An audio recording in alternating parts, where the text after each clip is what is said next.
Kwa umma kuhusiana na tukio la mauaji lililotokea katika mkoa wetu hapa katika wilaya ya Mbozi kama ifuatavyo. Jeshi la Polisi mkoa wa Songwe linatoa taarifa kwa umma kwamba mnamo tarehe 30 mwezi Disemba mwaka huu majira ya alfajiri saa 9:30 asubuhi lilipotiwa tukio la mauaji ya mwananchi kwa jina William Mwambashi mwenye umri wa miaka 45, mlinzi ambaye alishambuliwa na watu wanaodhaniwa kuwa ni majambazi kwa kutumia kitu chenye ncha kali. Marehemu alikuwa ni mlinzi wa duka la simu na huduma za kifedha linalomilikiwa na ndugu Gabriel Nsemo lililopo katika eneo la stendi kuu ya mabasi Vwawa, wilaya ya Mbozi, kata ya Ichenjeja na wilaya kama nilivyotaja mkoani hapa Songwe. Kufuatia tukio hilo, Jeshi la Polisi mkoa wa Songwe lilianza mara moja uchunguzi na ufuatiliaji wa kina kwa kutumia taarifa za kiintelijensia na raia wema ili kuwabaini na kuwakamata wahusika wa tukio hilo. Katika hatua ya ufuatiliaji, askari waliwafuatilia watuhumiwa hadi eneo la Ilembo katika wilaya yetu ya Mbozi kwa mjini, ambapo wanakuta katika nyumba moja wakiwa ndani.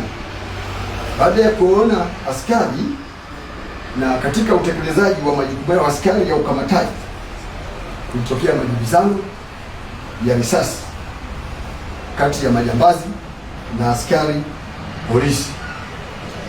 Na katika tukio hilo askari kwa umahiri walifanikiwa kuwajeruhi majambazi 4 ambao wengine wamefahamika kwa jina moja na mmoja tumeyapata majina yote mawili, ambao walifariki wakati wanapatiwa matibabu katika hospitali ya wilaya ya Mbozi, ambao majina yao ni kama ifuatavyo.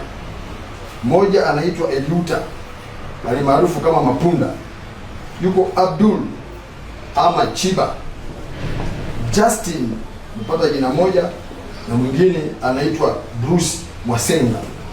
Wote ni watuhumiwa, ni majambazi ambao walishawahi kufungwa miaka 30 jela kwa makosa ya mauaji na unyang'anyi wa kutumia silaha katika mikoa ya Mbeya, Rukwa, Katavi na mkoa wetu huu wa Songwe.